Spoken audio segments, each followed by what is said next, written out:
we've just been talking a bit about the barbaric background of Smithfield. Now, we got interested in this quite a while ago. I'm with the Mad Scotsman here. We do a lot of filming together for Windows on the World.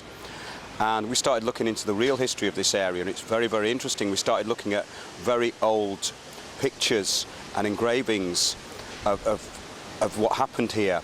And we found some very, very interesting anomalies. And also, there's certain stories that don't quite add up. So we're going to take you into some of the stuff that we've uncovered.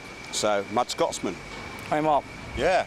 Well, how I got interested in this place here was just at the back of the park here. There's a monument for William Wallace, and I read it. It says, near this spot, William Wallace was executed in 1305. And I thought to myself, why near this spot? Why should we be told the exact place where he was executed? So I started doing an online search, and I couldn't find any documentation, nothing to support this exactly where he was executed. But then through a lot of research, I looked through the Guildhall archives. I found an old map dated 1297 that showed the exact place where the gallows was previous to William Wallace getting executed. So just behind me is the Haberdashers Hall, which is one of the worshipful companies. And this little alleyway behind us is where you've got your last drink. It used to be a pub where people would get a nice beer on a hot English summer day before being ritually murdered. And we've just been talking to one of the guys in there, and he doesn't accept our theory that this was a place of sacrifice, even though we have all the proof. He was very surprised to find out that indeed their courthouse was over the original gallows, and he found incredible surprise when we said that Henry VIII had been a very naughty boy. Do you want to come in there? Yeah, it was very surprising because he actually thought Henry VIII was quite a nice man. But you just need to look at the history that they do tell us, that how many wives did he murder, how many sacrifices, how many murders did he cause just in this small place alone. He murdered the priest in the church, locked him in iron gates, set a light to him, listened to him screaming. That's the kind of things that your friend up here, which is the only statue in London, and probably it might even be the only statue in England. That's how popular the guy was.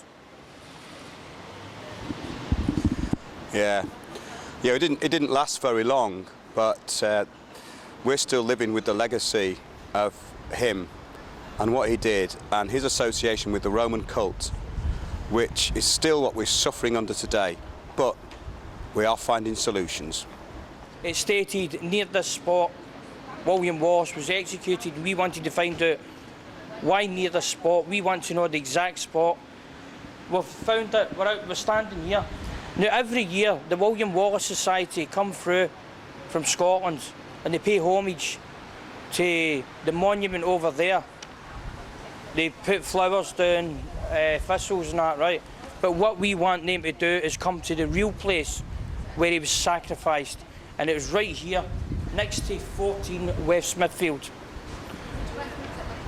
So this is the place where the William Wallace Society need to come and pay homage to William Wallace, right here. Here we have a map from the Guildhall archives, dated 1297, that shows the exact place where the gallows was when William Wallace got executed here in 1305. Now, we're standing right outside an entrance here at the Haberdashers. This entrance used to be an inn, and as Mark said earlier, it was the last place where you got your last drink before you were executed. Now, over the years, this place was developed. So as you can see on the map, this line here is the new development line, which you're actually seeing here. So if you look within that, it's showing you the elm trees. And it actually says here the elm gallows. And you've got a spot here showing exactly where the gallows is. So now we've got the new development. There's two alleyways. There's this one we looked at, and there's the other one down there. Now the one down there leads right through to where the gallows was. And at the back of that is the other end of the Haberdashers Hall through here. It's where they have built a courtroom on the back of the building. And that's the exact place where the gallows was. We're now at the other entrance to the Haberdashers Hall, which is at the top part of Smithfield. This is actually where the hangings were done. The area's changed slightly, but this entrance has been here for a very, very long time. It's never changed, and they've never built over this entrance at all. It has some very old marker stones by the doorway. So the gallows were just behind me here. So the gallows were behind me and slightly over to the right here, and this was actually the place where the haberdashers have built their court. Their court is actually built over the old gallows. There's a dome over that court, so someone's using something for something. It's very interesting how fiercely protective these people are of these sites, and also they don't really like to delve into the real truth, because when we talked to that guy up there, he was very adamant that Henry VIII was a lovely guy, and of course there was no sacrificial site here. No, that's just a rumour. All of the sacrifices were done miles away from here, nowhere near of course, but all the evidence seems to point to the fact that this was the site. We've looked on the old maps, we've imposed the old maps onto the area, and indeed the gallows were actually where the courthouse of the Haberdashers is now, which has a huge dome over it as well. So the domed courthouse was the original place of sacrifice with the gallows in Smithfield. So the mercers haven't actually traded in 600 years. They're very, very powerful in these worshipful companies. What have you found out about the mercers? Well, what we've found out is the mercers have been at the very top of this hierarchy for a very long time. Their Grand Master, I believe, used to be Prince William. What we find out is all the top companies, their Grand Masters are royalty. It's like the Haberdashers, used to be Queen Mother. The Butchers Hall, the last time we checked it, the Grand Master was Princess Anne. So these companies do not trade, but they pretend to be charities. But they give a lot of donations to, places like Goldsmith College and places like that, to bring the younger generations of the elite through, to train them in common purpose and so forth, so they can carry on the legacy that they've set out.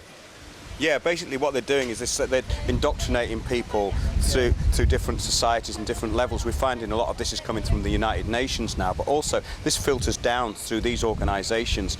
We know a lot of people who in London who go to these sort of banquets and these events that get put on, and they are unaware really of what this is really about. I mean, but some of them do know, for instance, that the Knights of Malta have 93 embassies at least, and they don't file accounts. Nobody's ever seen their accounts, and of course we're talking about billions and billions. These companies are seen through them, and they are companies really. They're corporations. The City of London is a corporation. Everything's corporate here. Everything's done on paper. It's all Roman law, and it's all incredibly antiquated in the respect of that everybody is bound into this system of administration that we've got to blame the Romans for bringing over, really, because previous to that we had a different system of law. The Norse and Celtic law was extremely different, much fairer. You had a duty of care to the land that you were looking after, whereas the Roman administrative system puts everything into a system, including us. So we're just chattel goods of the state. That's what a lot of people who are in these organisations don't really realise. They actually basically love their own slavery, and it gives them a sense of purpose and belonging. So it's very interesting, because I think what we're dealing here, there is some kind of death cult. Having looked into it, there does seem to be this kind of connection back to some kind of Canaanite sacrificial cult or order. And this seems to have taken over the secret societies over hundreds and hundreds of years. So what you've got is you've got layers of people who are just nice guys who go there. They go to these lodge meetings a few times a year, or they come up to the City of London, they get dressed up, or they wear the Knights of Malta badges, all their regalia, and they're probably quite unaware of what the real history of this is and what they're really doing. So in other words, you've got useful idiots at the top, like the guy we talked about, nice people, but they haven't really done the deep research into what's going on. We're going to have a look now at some of the other halls, because we've got the Butchers Hall just round the corner, and we've also got the Farmers Hall, and there's the Grocers Hall, which is not too far from here, with the statue of Semiramis or Semiramis.